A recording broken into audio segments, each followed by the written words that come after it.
O Pão Nosso de Cada Dia, nossa meditação diária na Palavra de Deus. Especial Hebreus, com pastor Sinésio Santos. Olá, meus queridos amigos, meus amados irmãos, aqui, pastor Sinésio mais uma vez. E o Pão Nosso de Cada Dia, com a série especial Hebreus, acontecendo no mês de julho. E não se esqueça, você pode participar com a gente de diversas maneiras. Você pode enviar suas perguntas, dúvidas, sugestões por meio do Facebook, na página Apocalipse Sem Mistérios.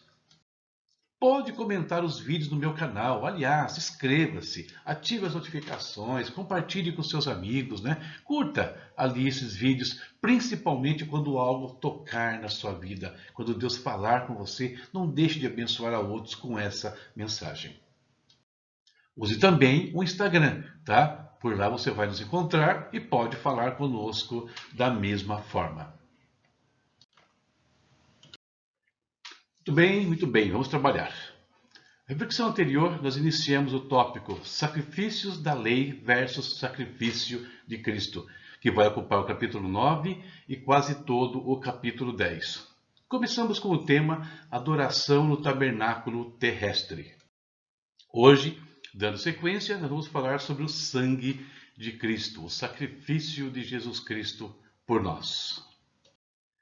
Então, Epístola aos Hebreus, os sacrifícios da lei versus sacrifício de Cristo, o tópico, o sangue de Cristo. No ano anterior, o autor de Hebreus fez comentários sobre os elementos básicos da velha aliança, ou seja, ele falou sobre o santuário terrestre, sobre as suas ordenanças e também sobre os serviços ministeriais. E com essas informações em mente, ou seja, esses elementos da antiga aliança, agora nós seremos apresentados aos mesmos elementos, porém na aliança superior trazida por Jesus Cristo. Versículo 11 ele começa dizendo: Mas vindo Cristo, o sumo sacerdote dos bens futuros, por um maior e mais perfeito tabernáculo, não feito por mãos, isto é, não desta criação. Então o versículo 11, ele só vai ratificar o que o autor já nos falou lá no capítulo 8, ou seja, que Cristo ele tem o ministério mais excelente e também que a sua ação acontece nas regiões celestiais, nos recônditos celestiais. Ele não entrou num tabernáculo terrestre, ele entrou no santuário celeste. E 12 ele diz ainda: Nem por sangue de bodes e bezerros, mas por seu próprio sangue, entrou uma vez no santuário, havendo efetuado uma eterna redenção. Perceba que ele está fazendo uma contraposição que nós vimos no início do capítulo 9 e também um pouco do capítulo 8. Por quê? Cristo já foi apresentado para a gente como intercessor. Isso foi lá no capítulo 7, inclusive. Tá? Ele vive, ele pode nos salvar perfeitamente e vive para sempre interceder por nós. Ele é o nosso sumo sacerdote. Mas o autor não tinha apresentado até então em detalhes a questão do sacrifício de Cristo. Agora ele começa a expor isso de maneira mais profunda. Sob a antiga aliança, os sacerdotes entravam anualmente no Santíssimo, e repetindo sempre os mesmos sacrifícios. Nós falamos sobre isso já e vamos até voltar à questão do assunto. O que o autor está nos dizendo? Que Cristo entrou apenas uma vez no Santíssimo. Uma vez só. E a redenção que ele efetuou lá não é uma que tem que se repetir toda hora. Não, ele efetuou uma redenção eterna. Ou seja, Cristo botou fim ao problema do pecado, ao problema da relação entre homem e Deus. Verso 13. Porque se o sangue dos touros e bodes e a cinza de uma novilha esparzida sobre os imundos os santifica quanto à purificação da carne, quanto mais o sangue de Cristo, que pelo Espírito Eterno se ofereceu a si mesmo, imaculado a Deus, purificará as vossas consciências das obras mortas, para servires ao Deus vivo. Verso 14. O autor está comparando aqui o sangue dos animais e o seu efeito, e o sangue de Cristo e os seus efeitos. O sangue dos animais purificava? Purificava os corpos, ele fala aqui, né? A purificação da carne, removendo a imundícia e tudo aquilo que impedia o homem de se aproximar do seu Deus. Mas eles não eliminavam o problema do pecado no homem interior. Por isso, repetitivos. Todo ano tinha que fazer, toda hora tinha que fazer os mesmos sacrifícios. E o sacrifício de Cristo? Né? Ele purifica a consciência, a mente, o coração. Ele purifica o homem interior e nos capacita a ter uma vitória sobre as fraquezas da carne. Completamente diferente. Né? Paliativo e solução final. Transitório e eterno.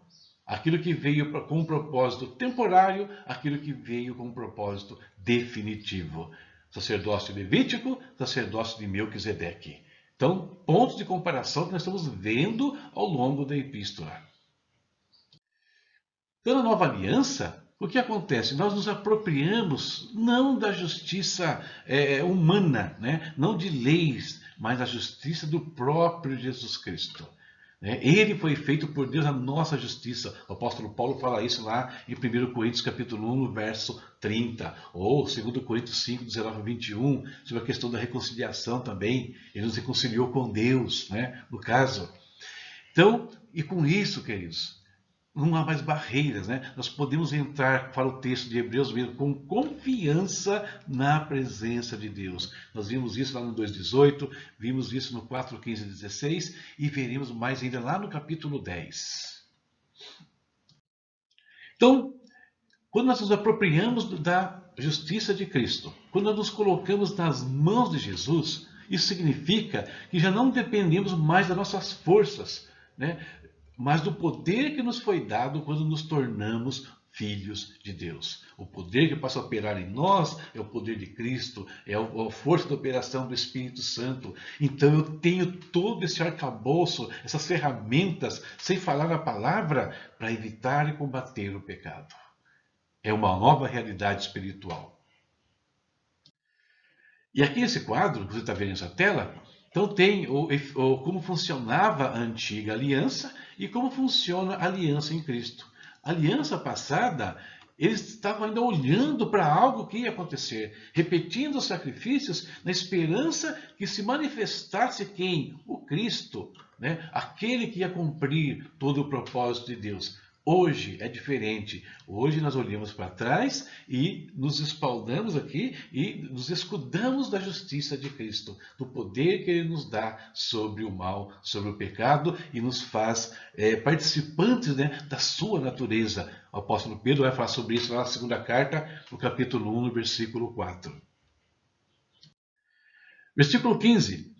E por isso é mediador de um novo testamento, para que, intervindo a morte para a remissão das transgressões que havia debaixo do primeiro testamento, os chamados recebam a promessa da herança eterna. Essas características aqui, né, da obra de Jesus é que o credenciam como aquilo que nós já vimos. Ou seja, ele é um mediador de um pacto superior, ele traz melhores promessas. Promessas que a gente vai ver no final desse capítulo aqui, um pouquinho sobre elas.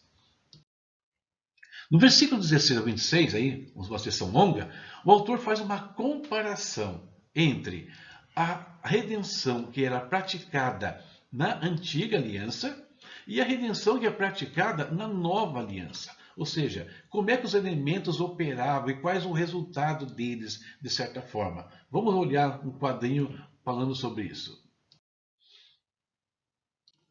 Como nós vimos aí, na antiga aliança, o sangue dos animais purificava? Sim, purificava. Mas o que eles purificavam? As figuras das coisas celestiais. Eles não estavam purificando as coisas celestiais em si, mas a figura purificava o tabernáculo, os utensílios, purificou ali os sacerdotes para o ministério, mas toda a figura. Então, sangue de animal, né?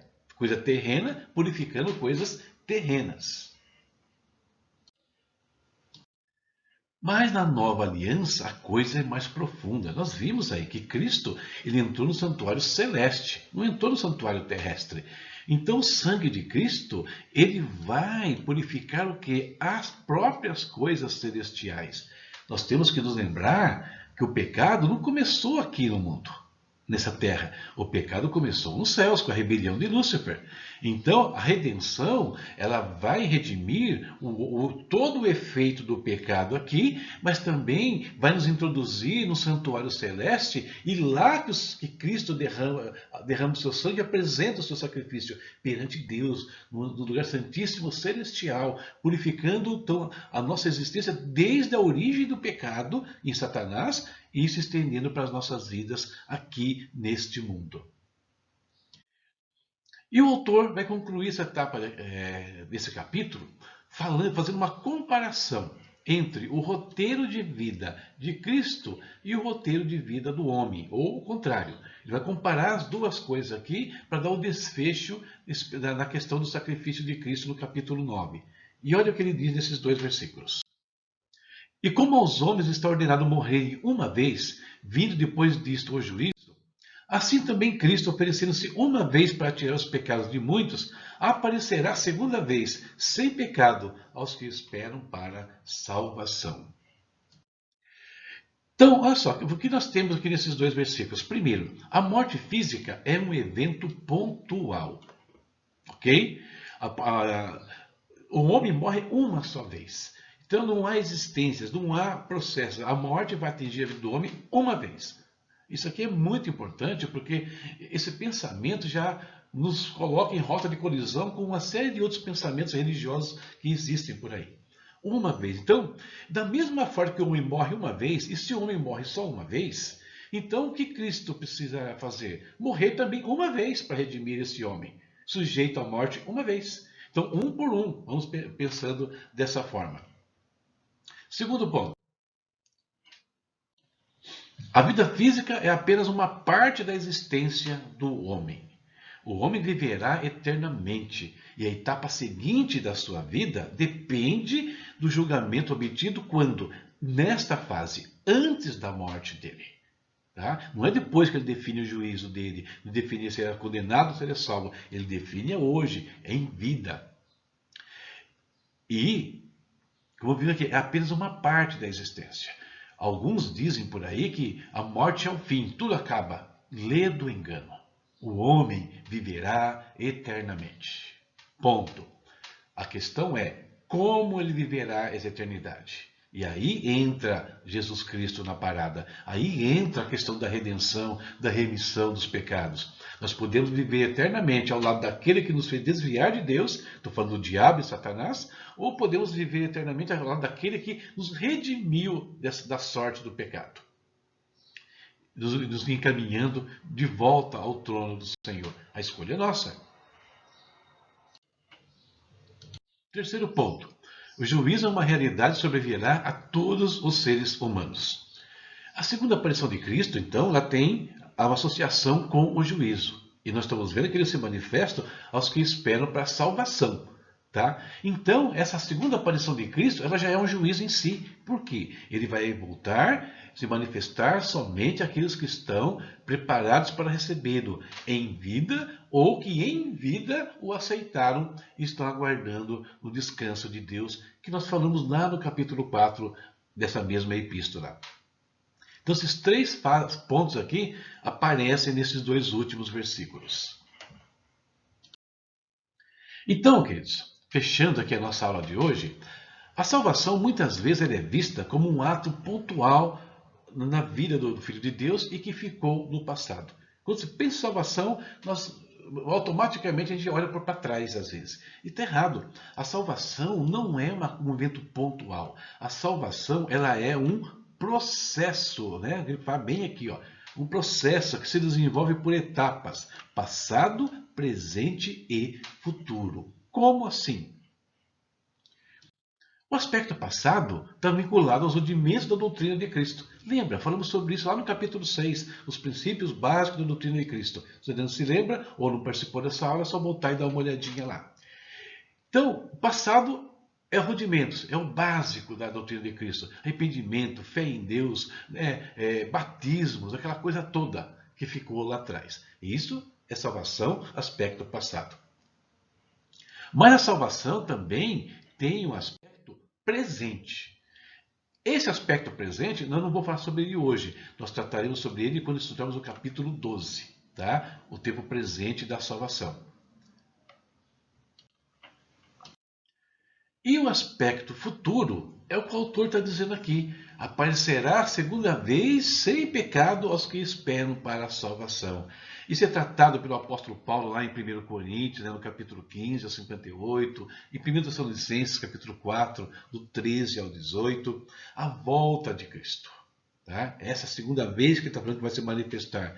E por que essa segunda vinda é tão importante e é vista aqui dentro da Epístola de Hebreus como salvação, né? Esperam para salvação, ou seja, arrebatamento também é salvação.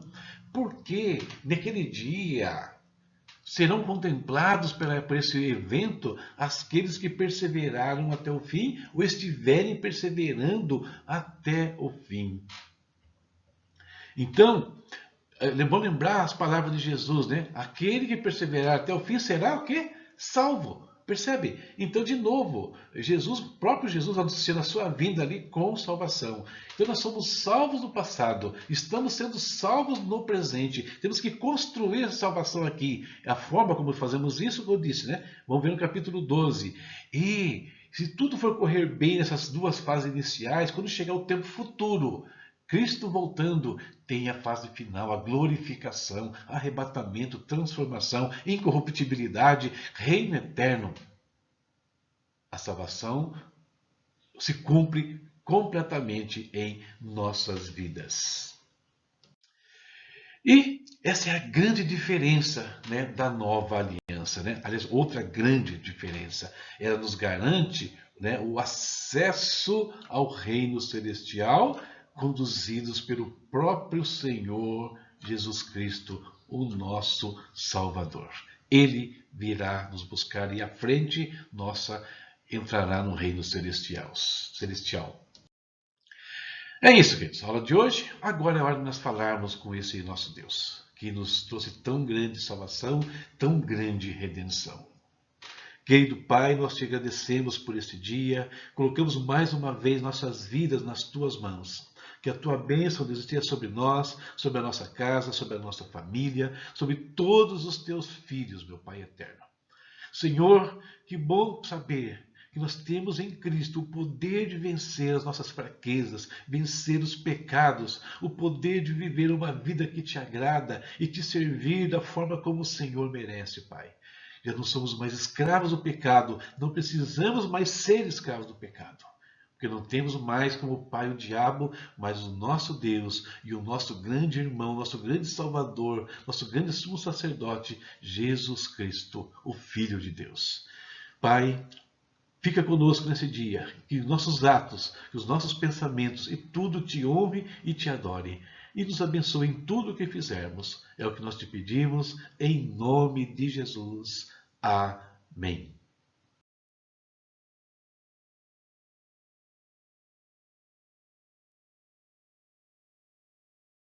E assim, terminamos a nossa aula de hoje. Na próxima aula, fechamos esse tópico, falando sobre o sacrifício de Cristo. O sacrifício de Cristo é definitivo. Ok?